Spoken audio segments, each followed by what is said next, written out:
ప్రతినిమిషాల పయనం Splendor plus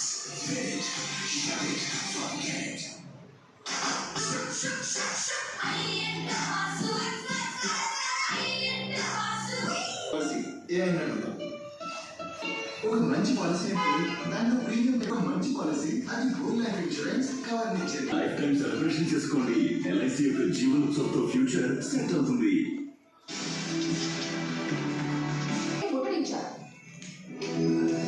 Sabarimala బంగారు తాపడం వివాదంలో కీలక పరిణామం చోటు చేసుకుంది. బంగారు మాయ కేసులో ప్రధాన నిందితుడు ఉన్నికృష్ణ చేసింది. ద్వారపాలకుడి విగ్రహానికి దాతగా ఉన్నారు ఉన్నికృష్ణన్. ఈ కేసులో ఉన్నికృష్ణన్ తో పాటు అతడి స్నేహితుడు కల్పేష్ కూడా నిందితుడికి మహిళా మోర్చా కార్యకర్తలు భారీ ర్యాలీ చేపట్టారు. సీఎం విజయన్ రాజీనామాకు బీజేపీ నేతలు డిమాండ్ చేశారు. సెక్రటేరియట్లోకి దూసుకెళ్లడానికి ఆందోళనకారులు ప్రయత్నించడంతో పోలీసులు